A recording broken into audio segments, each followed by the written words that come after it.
Welcome to Kiddo Heaven. Hello children, how are you today? I hope you all are fine. Okay, today we are going to learn the concept of this and that. ഇന്ന് നമ്മൾ ഇംഗ്ലീഷില് this and that ആണ് പഠിക്കാൻ പോകുന്നത്. ചില സെന്റൻസിൽ this ആണ് വരുന്നത്, ചില സെന്റൻസിലാണെങ്കിലോ that ആണ് വരുന്നത്. അപ്പൊ ഏതൊക്കെ സെന്റൻസിലാണ് this വരുന്നത്, ഏതൊക്കെ സെന്റൻസിലാണ് that വരുന്നത് എന്നതാണ് നമ്മൾ ഇന്നത്തെ ക്ലാസ്സിൽ പഠിക്കാൻ പോകുന്നത്. Are you ready to learn? Okay, very good. ഏത് സെന്റൻസിലാണ് this വരുന്നത് എന്നറിയോ? We use this for near object. നമ്മുടെ അടുത്തുള്ള ഒബ്ജക്റ്റിനെ this ചേർത്തിട്ടാണ് പറയാ. നമ്മുടെ അടുത്തുള്ള വസ്തുവിനെ, എന്ത് വസ്തു ആയിക്കോട്ടെ, നമ്മുടെ അടുത്തുള്ള വസ്തുവിനെ this ചേർത്തിട്ടാണ് പറയാ. ഫോർ എക്സാമ്പിൾ, എന്റെ കയ്യിലൊരു പെന്നുണ്ട്. ഓക്കെ, പെൻ എന്റെ അടുത്താണ് അല്ലേ, എന്റെ അടുത്താണ് പെൻ. അപ്പൊ എന്താ പറയാന്നറിയോ? this is a pen. this is a pen. അവിടെ this ആണ് വന്നിട്ടുള്ളത്. കാരണം എന്താ? അടുത്താണെങ്കിൽ this ആണ് വരിക. ഈ പെൻ എന്റെ അടുത്താണ്, അപ്പൊ this ആണ് വന്നത്. മനസ്സിലായില്ലേ? ഇനി that ഏത് സെന്റൻസിലാണ് വരുന്നത് എന്നറിയോ? We use that for far object. അകലെയുള്ള വസ്തുവിനെ that വെച്ചിട്ടാണ് പറയാ. ദൂരെയുള്ള വസ്തുവിനെ that ചേർത്തിട്ടാണ് പറയാ. ഫോർ എക്സാമ്പിൾ, ഈ പെൻ ഞാൻ ഇവിടെ വെച്ചു, ഈ പെൻ ഞാൻ അവിടെ വെച്ചു, എന്നിട്ട് ഞാൻ ഇവിടെ നിന്നു. അപ്പൊ എന്താണ്? എന്റെ അടുത്താണോ പെൻ? അല്ല, ദൂരെയാണ്, അകലെയാണ് പെൻ. അത് ഫാർ ഒബ്ജക്റ്റ് ആണ്, അകലെയാണ് അല്ലെ. അകലെയാണെങ്കിൽ എന്താ വരിക? that is a pen. that is a pen. അവിടെ that ആണ് വന്നത്. കാരണം എന്താ? ആ പെന്ന് അകലെയാണ്, ദൂരെയാണ്. അങ്ങനെയാണെങ്കിൽ എന്താ വരിക? that വരും. നിങ്ങൾ ഇത്ര മാത്രം പഠിച്ചു വെച്ചാൽ മതി. അടുത്താണെങ്കിൽ, ഒബ്ജക്റ്റ് അടുത്താണെങ്കിൽ this വരും. അകലെയാണെങ്കിൽ, ദൂരെയാണെങ്കിൽ that വരും. ഓക്കെ, ഈ കൺസെപ്റ്റ് നിങ്ങൾ പഠിച്ചു വെക്കുക. അടുത്താണെങ്കിൽ this വരും, അകലെയാണെങ്കിൽ that വരും. അടുത്താണെങ്കിൽ this വരും, അകലെയാണെങ്കിൽ that വരും. നമുക്ക് ഇതിന്റെ കുറച്ച് എക്സാമ്പിൾസ് ചെയ്ത് നോക്കാം, അപ്പൊ നിങ്ങൾക്ക് അത് മനസ്സിലാവും. ഓക്കെ, ഇവിടെ നോക്കിക്കേ, ഇവിടെ ഒരു ഗേളിന്റെ പിക്ചർ കൊടുത്തിട്ടുണ്ട്. അതിന് തൊട്ടടുത്ത് ഒരു കപ്പിന്റെ പിക്ചർ കൊടുത്തിട്ടുണ്ട്. ഇവിടെ നോക്കിക്കേ, ആ കുട്ടിയുടെ അടുത്താണ് കപ്പ്, അടുത്താണെങ്കിൽ this or that, this ആണോ that ആണോ വരുന്നത്? അടുത്താണെങ്കിൽ this വരും. ഓക്കെ, ഇവിടെ നോക്കിക്കേ, this is a cup. this is a cup. ഈ സെന്റൻസ് കറക്റ്റ് അല്ലേ? കാരണം എന്താ? ഈ കുട്ടിയുടെ അടുത്താണ് കപ്പ്, അടുത്താണെങ്കിൽ this ആണ് വരിക. ഓക്കെ, അടുത്ത നോക്കിക്കേ, ഇവിടെ ഒരു കുട്ടിയുടെ ചിത്രം കൊടുത്തിട്ടുണ്ട്. ആ കുട്ടിയിൽ നിന്നും അകലെയായിട്ട് ഒരു സ്റ്റാറിന്റെ ചിത്രം കൊടുത്തിട്ടുണ്ട്. കുട്ടിയിൽ നിന്നും അകലെയാണ്, ദൂരെയാണ് അല്ലേ. ദൂരെയാണെങ്കിൽ എന്താ?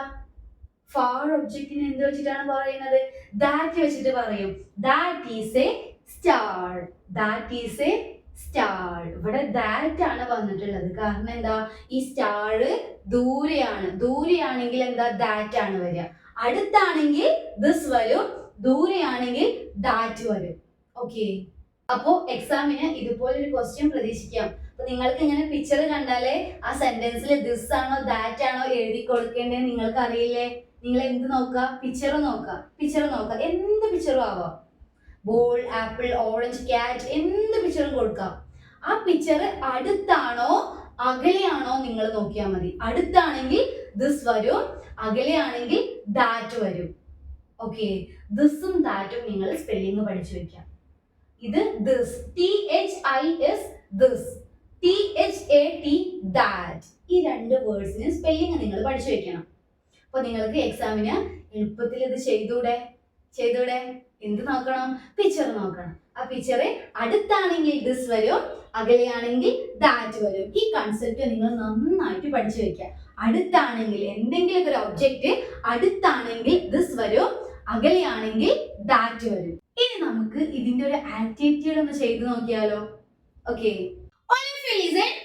ഞാൻ ഇവിടെ ബോർഡിൽ രണ്ട് സെന്റൻസസ് എഴുതിയിട്ടുണ്ട്. ആ സെന്റൻസിൽ എന്താണ് ദിസും ദാറ്റും മിസ്സിംഗ് ആണ്. അപ്പൊ നിങ്ങള് പിക്ചർ നോക്കിയിട്ട് ആ സെന്റൻസിൽ ദിസ് ആണോ ദാറ്റ് ആണോ വരുന്നത് എനിക്കൊന്ന് പറഞ്ഞു തരണം.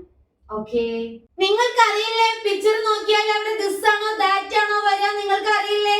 Okay, very good. നമുക്ക് എന്നാ ഇതൊന്ന് ചെയ്ത് നോക്കാം.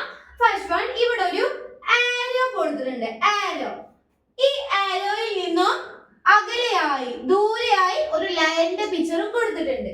ദൂരെയാണ് അല്ലെ, അകലെയാണ്. ഫാർ ഒബ്ജക്റ്റ് ആണ്, ദൂരെയാണ് അല്ലെ. ദൂരെയാണെങ്കിൽ അവിടെ ദിസ് ഓർ ദാറ്റ് വരും. ദിസ് ആണോ ദാറ്റ് ആണോ ദൂരെയാണെങ്കിൽ വരുന്നത്? ഏതാ വരുന്നത്? വെരി ഗുഡ്, ദാറ്റ് വരും. Very good. ദാറ്റിന്റെ സ്പെല്ലിംഗ് നിങ്ങളൊന്ന് പറഞ്ഞേ. ഞാൻ ഇവിടെ എഴുതി കൊടുക്കട്ടെ. THAT. That. That is a lion. That is a lion. Okay. മനസ്സിലായില്ലേ? ഇവിടെ എന്തുകൊണ്ടാണ് ദാറ്റ് വന്നത്? ഈ ആരോ മാർക്കിൽ നിന്നും അകലെയാണ് ലയണ്, അകലെയാണ്.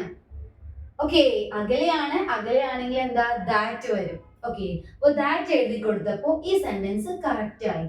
നമുക്ക് അടുത്ത സെന്റൻസ് ചെയ്ത് നോക്കിയാലോ? ഓക്കെ, ഇവിടെ ആരോ കൊടുത്തിട്ടുണ്ട്. ആ ആരോന്റെ അടുത്താണ് എന്ത് വന്നിട്ടുള്ളത്? അംബ്രല്ല. Very good. ആരോന്റെ അടുത്താണ് അല്ലെ. അടുത്താണെങ്കിൽ ദിസ് ആണോ ദാറ്റ് ആണോ വരുന്നത്? അടുത്താണെങ്കിൽ നിയർ ഒബ്ജക്റ്റിന് എന്താണ് വരുന്നത്? നമ്മൾ പഠിച്ചു ഫാർ ഒബ്ജക്റ്റ് ദൂരെയാണെങ്കിൽ ദാറ്റ് ആണ്. അടുത്താണെങ്കിൽ എന്താ വരുന്നത്? ദിസ് വരും. Very good. ദിസിന്റെ സ്പെല്ലിംഗ് ഒന്ന് പറഞ്ഞ് ഞാൻ ഇവിടെ എഴുതി കൊടുക്കട്ടെ. THIS. This is an umbrella. This is an umbrella. This എഴുതി കൊടുത്തപ്പോ ഈ സെന്റൻസും കറക്റ്റ് ആയി. അപ്പൊ നിങ്ങൾക്ക് എക്സാമിന് ഇതുപോലെ ദിസും ദാറ്റും എഴുതാനുള്ള ക്വസ്റ്റ്യൻസ് വന്നാൽ എളുപ്പത്തിൽ എഴുതിക്കൂടെ? എന്ത് നോക്കണം? പിക്ചർ നോക്കണം. എന്ത് പിക്ചറും കൊടുക്കാം. ബുക്ക് ആവാം, ബോൾ ആവാം, ആപ്പിൾ, ഓറഞ്ച്, അംബ്രല്ല, എലഫന്റ്, അങ്ങനെ എന്ത് പിക്ചറും കൊടുക്കാം. എന്ത് പിക്ചർ കൊടുത്താലും നിങ്ങൾ അതിൽ എന്ത് നോക്കിയാൽ മതി? ആ പിക്ചർ അടുത്താണോ അകലെയാണോ നോക്കിയാൽ മതി. ഓക്കെ, നിങ്ങൾ ആ പിക്ചർ അടുത്താണോ അകലെയാണോ നോക്കിയാൽ മതി. അടുത്താണെങ്കിൽ ദിസ് വരും, അകലെയാണെങ്കിൽ ദൂരെയാണെങ്കിൽ ദാറ്റ് വരും. ഈ കൺസെപ്റ്റ് നിങ്ങൾ നന്നായിട്ട് പഠിച്ചു വെക്കാം. ഓക്കെ, അടുത്താണെങ്കിൽ ദിസ് വരും, അകലെയാണെങ്കിൽ ദാറ്റ് വരും. അടുത്താണെങ്കിൽ ദിസ് വരും, അകലെയാണെങ്കിൽ ദാറ്റ് വരും. ഓക്കെ, മനസ്സിലായില്ലേ? അപ്പൊ ഇന്നത്തെ ക്ലാസ് കഴിഞ്ഞു. അടുത്ത വീഡിയോയിൽ നമുക്ക് വീണ്ടും കാണാം. അതുവരേക്കും ബൈ. Like and subscribe.